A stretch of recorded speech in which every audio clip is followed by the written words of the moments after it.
Now talking about power, right? Power क्या होगा? Work done per unit time, इसको power कहते हैं। कहने का मतलब है यहाँ पे वर्क डन क्या होगा? एनर्जी कंज्यूम्ड, ये एनर्जी कंज्यूम्ड ही है।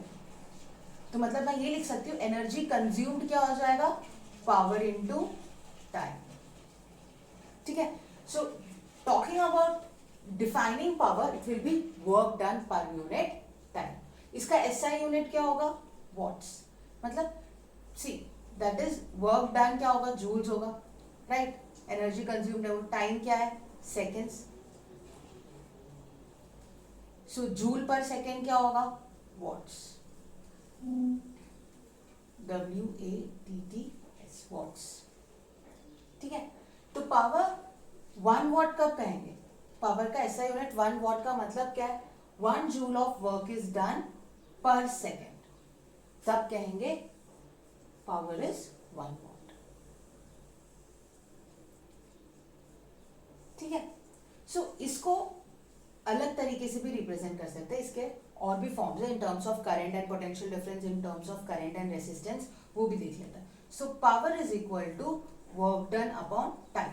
तो work done in the sense मैंने ऑलरेडी बताया एनर्जी कंज्यूम्ड है, तो हमें पता है एनर्जी कंज्यूम्ड का एक फॉर्मूला ये भी है, V into I into T, right? From where did we get this? We have already discussed V is equal to W upon Q।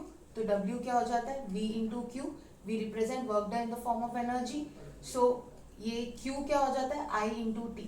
तो E क्या हमें मिल गया? V into I into T। So let me write this as V into I into T upon T। तो क्या मिल गया? P is equal to VI। Power in terms of potential difference and current। ठीक है, मतलब यहां से current क्या होगा? I क्या होगा? P upon V, right? Now इसको अगर दूसरे फॉर्म में रिप्रेजेंट करना हो, इसी से यहां से हम कर सकते हैं P इक्वल टू V के जगह ओम्स लॉ से हमें क्या पता है? V क्या होगा? I into R. So I into R into I, तो ये हो जाएगा I square R. So power in terms of current and resistance. ठीक है, अब इसी को if I replace P is equal to V into I के जगह मैं क्या लिख सकती हूँ? ओम्स लॉ से V is equal to I R हमें पता है, तो I क्या हो जाएगा? V upon R. So let me write I as V upon R. तो पावर क्या हो जाएगा? V square by R. So power in terms of potential difference and resistance. ठीक है, आई रिपीट, सी पावर क्या होगा? Work done per unit time. Work done in the form in the sense energy जो consume होता है। सो energy क्या हो जाएगा? Power into time.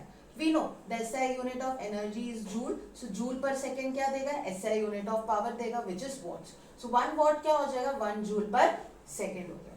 Now power को अगर in terms of potential difference and current लिखना है, तो I have just substituted the value of energy यहाँ पे V into I into T, तो पावर मुझे मिल गया V इंटू आई, राइट? फिर इसको ओम्स लॉ से V की वैल्यू मैंने सब्स्टिट्यूट की, तो मुझे मिल गया I स्क्वायर आर।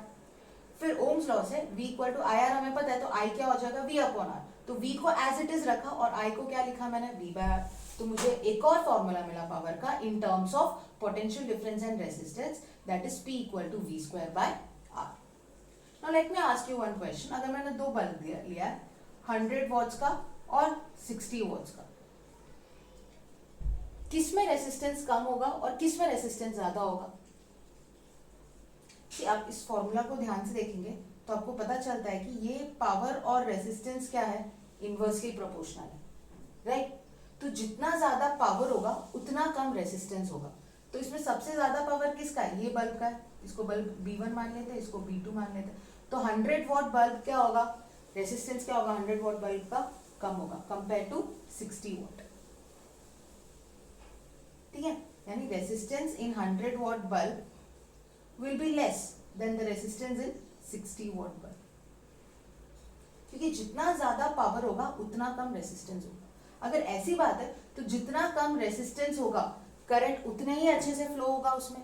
तो करंट जो है 100 वॉट बल्ब में वो ज्यादा होगा compare to the current flowing in 60 watt bulb,